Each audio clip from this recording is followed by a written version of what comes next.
Saudara-saudara, selama berapa puluh tahun tabungan Indonesia diambil dan uangnya tidak ditaruh di Indonesia, ditaruh di luar negeri.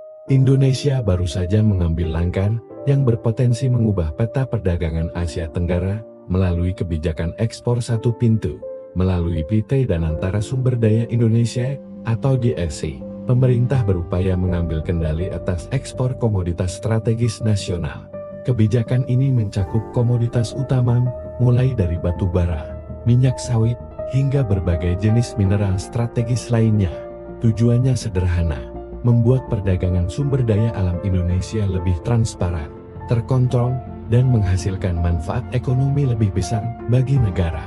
Namun, muncul pertanyaan besar, apakah Indonesia sedang mencoba mengubah struktur perdagangan regional yang telah terbentuk selama puluhan tahun? Selama ini, nilai ekonomi yang kembali ke dalam negeri dianggap belum optimal meski volume ekspor sangat besar.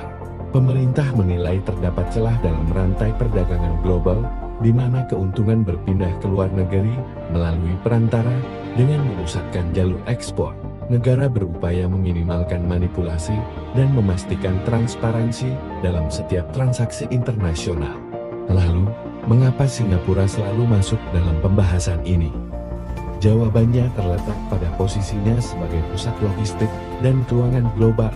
Seringkali, transaksi bisnis dilakukan di Singapura tanpa barangnya perlu singgah secara fisik di sana.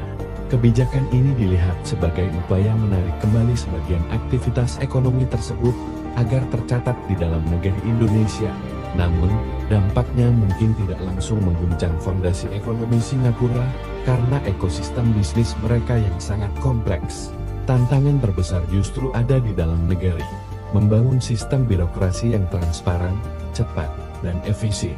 Dunia masih membutuhkan Indonesia sebagai pemasok minyak sawit, energi, dan mineral terbesar secara global. Selama stabilitas pasokan terjaga, posisi tawar Indonesia dalam perdagangan global akan semakin kuat di masa depan. Jika berhasil, Indonesia tidak hanya memperoleh tambahan devisa, tapi juga muncul sebagai pusat kekuatan ekonomi baru di Asia Tenggara.